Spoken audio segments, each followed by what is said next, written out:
It started the summer I turned 54. The year our youngest left for college. The year my husband stopped touching me like he used to. The year my stepbrother moved in for just a few weeks. I remember the exact day because it was hot, late August, and I was standing in our kitchen, wiping down the countertop even though it was already clean. One of those nervous habits I'd developed over the years. Busy hands to silence a busy mind. Michael, my husband of 27 years, had left for the office early that morning, barely brushing my cheek with his lips. He'd been that way for the last few years, distracted, tired, disinterested. We used to make love like we had something to prove. Now it was all routines and maybe later, and separate sides of the bed with a gulf between us that grew wider each season. And then came Jack. He pulled into our driveway in that old silver truck I hadn't seen in over a decade. Same California plates. Same dent in the front fender. I hadn't seen him in almost 20 years, not since our parents' messy divorce when I was 35 and he was 29. He stepped out and smiled at me across the yard, sunglasses in hand, his hair longer than I remembered, a touch of gray at his temples. But he still had that easy confidence, that smirk that always bordered on trouble. "Hey, sis," he said, using the word like a joke, because we'd never really been siblings in any meaningful way. Our parents married when I was in college. By then, we were practically adults, two strangers forced into family photos and awkward holiday meals. But we'd always had a strange connection, one I never spoke about, even to myself. I stepped outside, shielding my eyes from the sun. "You're early." Traffic was kind. He reached over and gave me a one-armed hug. He smelled like the road, dust, leather, a hint of something citrusy. "Thanks again for letting me crash for a bit." It was Michael's idea, actually. Jack had hit a rough patch after a divorce and a failed landscaping business. He was driving east to restart his life, and Michael, ever the gracious host, had insisted he stay with us until he figured things out. "He's family," Michael had said. "It's the least we can do." Michael didn't know that Jack used to flirt with me back in the day, that I used to fantasize about what it would feel like to let him. That night, we had dinner on the back patio. Jack was funny and charming, spinning stories about his road trip and how he'd managed to charm his way out of 3 speeding tickets with nothing more than a smile and a wink. I watched him as he talked, the way his hands moved when he described something, the curve of his forearm, the crease in his smile. He caught me staring once and gave me that look, half smirk, half dare. It made something tighten low in my belly, something I hadn't felt in years. Michael went to bed early, claiming a migraine. Jack and I stayed out on the patio, drinking wine and listening to the cicadas. "I can't believe how long it's been," I said, swirling the last sip in my glass. 20 years, give or take," he said. "You haven't changed." I laughed. "You're full of shit." He leaned back in his chair, legs stretched out, his voice low. "Okay, fine." "You've changed, but in the kind of way that makes a man wish he knew you better." I looked away, heart thudding. It wasn't what he said, it was how he said it. Like he was testing the waters. Like he remembered everything I'd tried to forget. That night, lying in bed beside my sleeping husband, I stared at the ceiling and thought about Jack's hands. The way he looked at me when he said I'd changed. It was nothing. I told myself that. Just words. A bit of harmless flirtation. But something had shifted. The next day, I caught Jack coming out of the shower, towel slung low around his hips, droplets sliding down his chest. He didn't seem embarrassed. Didn't rush to cover up. He just smiled and said, "Morning," as if nothing was out of the ordinary. But something was. I started paying attention. Not just to him, but to myself. How I started wearing lip gloss again. How I styled my hair before he came into the kitchen. How I laughed too hard at his jokes. How I let my hand linger on his shoulder when I passed him in the hallway. Michael never noticed. He was buried in work, in spreadsheets and client calls, always too tired, too stressed. We hadn't had sex in over 6 months. One afternoon, Jack and I went to Home Depot to pick up a few things for the backyard. On the way back, he pulled into an old trailhead off the highway, a place we used to hike when we were younger. We got out and walked, just talking about the past, our lives, how fast time was slipping by. When we reached a clearing, he turned to me. Do you ever wonder what your life might have been like if you'd made different choices? I swallowed hard. Sometimes. He stepped closer. Close enough that I could smell him again. That same road-worn mix that made me dizzy. I used to think about you, he said. A lot. I couldn't speak. He brushed a strand of hair from my cheek, his fingers warm against my skin. I'm probably crossing a line here, he murmured. I closed my eyes. Maybe. But I didn't move away. His lips were on mine before I could stop him, soft, hesitant at first. Then hungrier, deeper. I kissed him back, my hands sliding into his hair, pulling him closer, like I'd been waiting years to do it. When we finally pulled apart, I was breathless. We should go, I whispered. Yeah, he said, voice hoarse. Probably. We didn't talk much on the drive home. But everything had changed. That night I dreamed about him. Not just about the kiss, but more. Skin against skin. His mouth on my neck. My legs wrapped around his hips. I woke up aching. The next morning, I found him in the garage, shirtless, working on some shelves. Sweat glistened on his shoulders. He turned when he heard me. Hey, need a hand? I asked. He looked at me, really looked at me. And then he said, I think we need to talk. I shut the garage door behind me and locked it.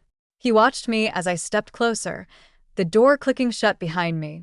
The heat inside the garage was thick, the kind that clung to your skin. I could hear the quiet ticking of a cooling engine and the distant chirp of birds outside, but all I could really focus on was the tension hanging between us like a taut wire. Jack set down the screwdriver he'd been holding. This is dangerous, he said, but he didn't sound like he meant it. I walked toward him slowly, hands slightly trembling, heart hammering so hard I thought it might give me away. You kissed me yesterday, I said softly. I know. I kissed you back. His jaw flexed. I know that too. There was a long silence. His eyes dropped to my lips. So what do we do now? I didn't answer with words. I stepped into him, feeling the heat of his bare chest against my blouse. My fingers found his shoulders, still damp from sweat, and I let them slide down his arms. When I looked up at him, there was no hesitation left, just hunger. His hands found my hips, pulled me in, and then his mouth was on mine again. The kiss this time wasn't hesitant. It was frantic, full of everything we'd been trying to ignore for days. Weeks, if I was honest with myself. Maybe even years. I felt his hand slip under the hem of my blouse, fingers grazing my stomach. My skin jumped under his touch. I've thought about this, he murmured against my neck. More times than I should admit. Me too, I whispered. I didn't stop him when he lifted my blouse over my head. I didn't stop him when he pushed the straps of my bra down my shoulders or when his mouth found my breast, warm and wet and full of wanting. My back hit the workbench, and I heard tools rattle as his hand slid under my waistband and peeled everything off, piece by piece, like he'd been imagining this moment for years. Because maybe he had. I know I had. When he finally slid inside me, it was slow at first, almost reverent. Like he knew how long I'd been waiting. I clutched at him, nails digging into his shoulders as we moved together, hard and quiet, careful only in the way that someone must be when there's a house full of memory just a few walls away. I came first with a cry I barely managed to swallow. He followed, groaning against my neck, holding me like a man afraid to let go. Afterward, we didn't speak for a while. I leaned against the workbench, breathing hard, my heart still pounding. He was next to me, shirt back on, eyes distant. This changes everything, he said eventually. I looked at him, brushing hair from my face. I know. You're married, Rena. I'm aware. And I'm your. Don't say it. I cut in quickly. It doesn't feel like that. You've never been my brother, Jack. Not really. We didn't grow up together.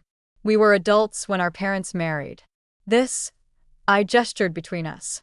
It's complicated, but it's not wrong. At least not in that way. He gave a small, wry smile. Still feels a little twisted. I shrugged. Maybe that's what makes it so hard to stop. We agreed it had to be a one-time thing. A slip. A mistake we wouldn't repeat. But we both knew we were lying. Over the next week, the tension between us tightened to the point of snapping. We avoided each other at breakfast, but our eyes always found one another. He'd pass behind me in the kitchen and let his fingers graze my back, just enough to set me on fire. I'd find excuses to linger when we were alone. Folding laundry in the guest room he slept in, asking for help reaching something on a high shelf. We never said it out loud, but it was there, humming under every word. Michael remained oblivious, too buried in work, too dulled by routine to notice the electricity sparking every time Jack and I were in the same room. I hated myself a little for how easy it had become to lie. To smile and kiss my husband on the cheek after I'd been in his stepbrother's arms just hours before. The second time happened in the laundry room. It was midday.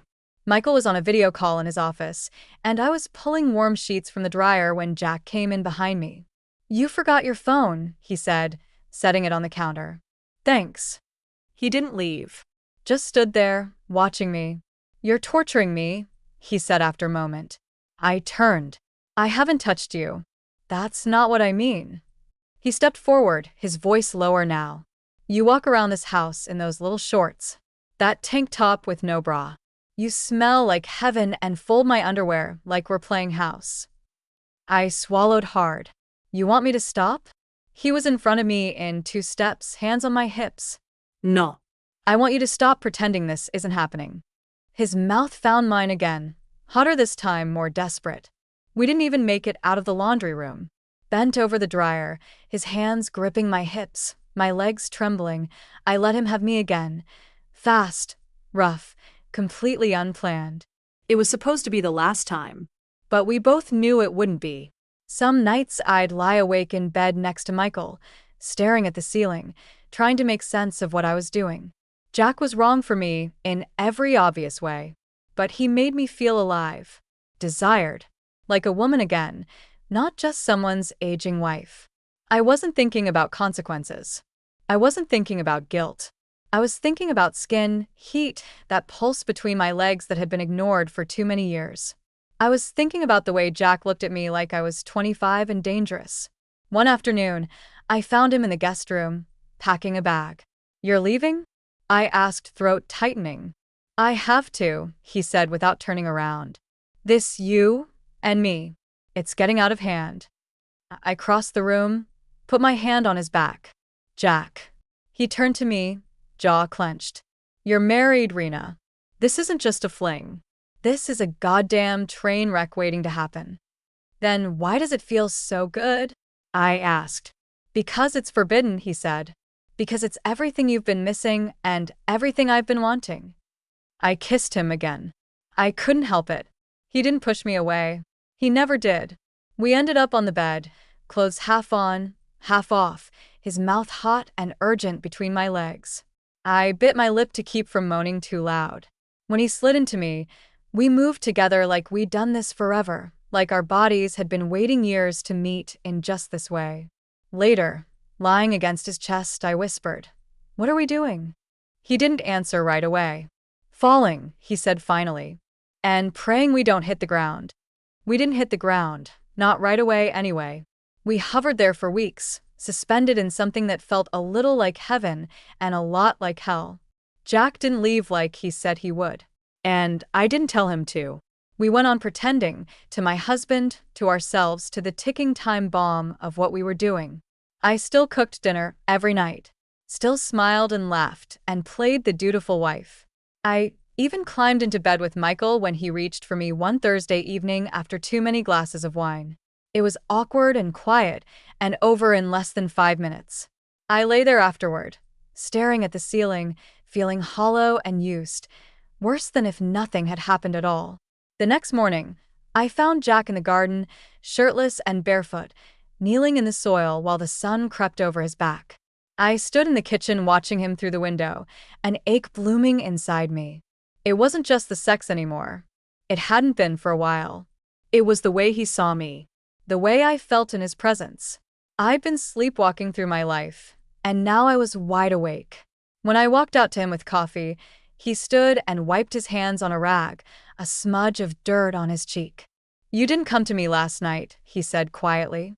"My husband came to me instead." He looked down, nodding once. "It didn't mean anything," I added quickly. "Did it ever?" he asked. I didn't answer. I wasn't sure I could. What did it mean anymore? 27 years of marriage that felt like a faded photograph.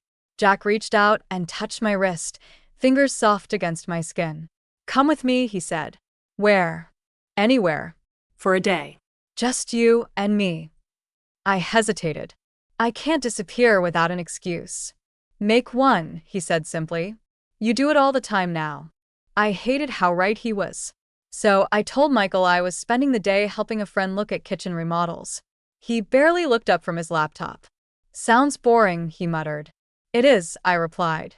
And just like that, I was free.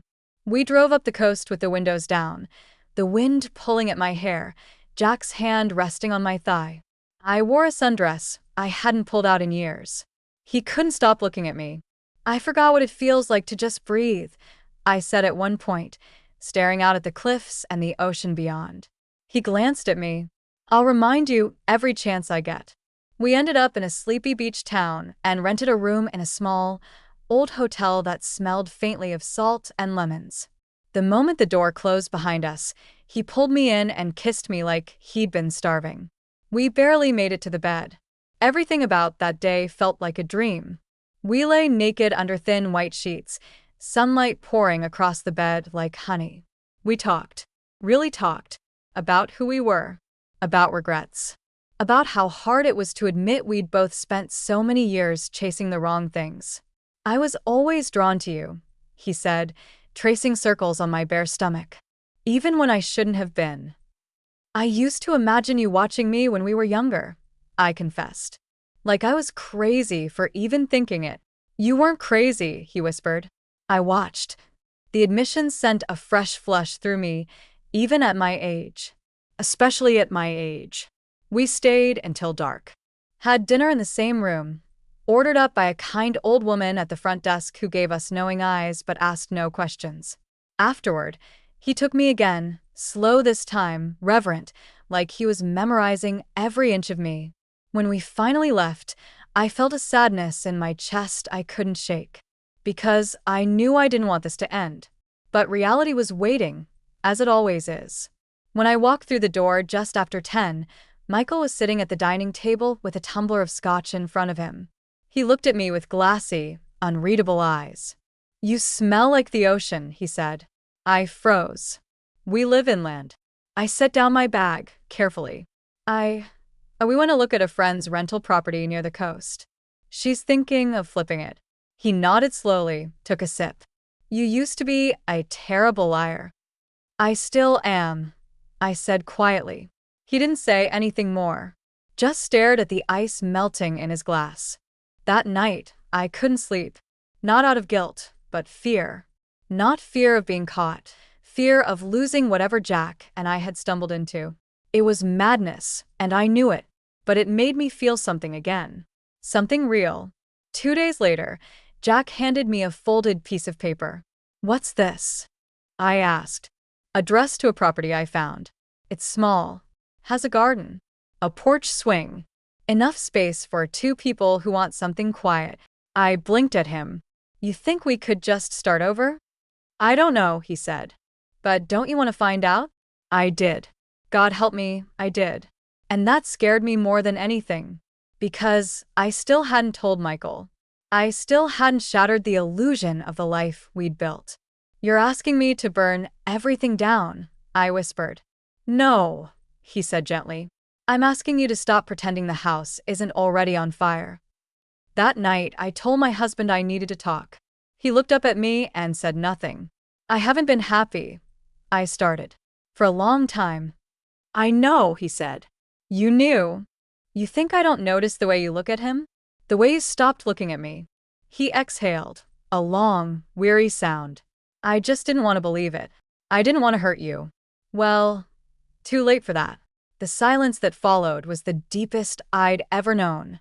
Then, finally, he asked, "Do you love him?" I hesitated. "I don't know yet." But you want to try? I nodded, tears in my throat. Yes. And for the first time in years, I saw Michael cry. Quietly. Just a single tear down his cheek. Then go, he said, voice low. But please, don't lie to me again. I didn't sleep that night. After our conversation, Michael went to the guest room, closing the door softly behind him like someone trying not to wake the dead. And maybe, in a way, that's what we were, ghosts of who we used to be. I lay in bed staring at the ceiling for hours, replaying everything. Every word, every look. I thought about the first time I met Jack. The awkward dinner. His quiet confidence. The flicker in his eyes, even then. I'd told myself for years that it was nothing. That I imagined it. But now, after everything, I wondered if we had both spent all this time waiting for something neither of us had the nerve to admit. By sunrise, I had my answer. I packed a single overnight bag. Just enough to breathe. I left Michael a note. Not a letter, just a few lines. I'm not leaving out of anger. I'm leaving because I've been gone for a long time already. I didn't wake him. I couldn't bear it. When I got to Jack's place, the little cottage outside town, he was already on the porch, sitting in a weathered chair with coffee in his hand. He didn't smile when he saw me. Just looked at me like he already knew what I was going to say. I told him, I said. He nodded once. How did he take it? As well as you'd expect. He stood and took the bag from my hand. And you? How are you taking it? I let out a breath that felt like it came from 10 years ago. Like I just peeled off skin that didn't belong to me anymore. He reached out and brushed hair from my face. Then maybe it's time to grow into the woman you were supposed to be. The days that followed felt like walking into a different version of my life. The pace slowed. Mornings stretched into afternoons with no urgency. Jack and I spent hours in the garden, hands dirty and hearts bare. At night we cooked together, usually half-dressed, music playing softly in the background. He'd catch me dancing barefoot in the kitchen and pull me close, his hands slipping beneath the hem of my sundress, finding the skin he already knew by heart.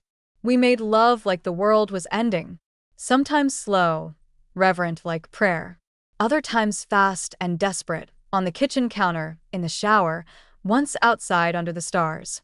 I'd never known a man who worshipped a woman's body like Jack did. He memorized every inch of me, every sound I made, every way I liked to be touched. And the way he looked at me afterward, like I was the only woman who had ever mattered, that was the part that undid me the most. Still, there were hard days. Guilt doesn't just vanish because desire takes its place. I'd built a life with Michael. Shared a home, holidays, a child we'd raised and sent out into the world. Even if that life had become quiet, even if I hadn't felt seen in years, it wasn't nothing. You don't spend almost 3 decades with someone and walk away without scars. One evening, I sat on the porch with a glass of wine and watched the sun fall behind the hills. Jack joined me, dropping into the chair beside mine, legs stretched out, forearm grazing mine. Do you ever miss it? I asked. The life you had before? He considered the question. I miss certain things, but not the way I felt in that life. What do you mean?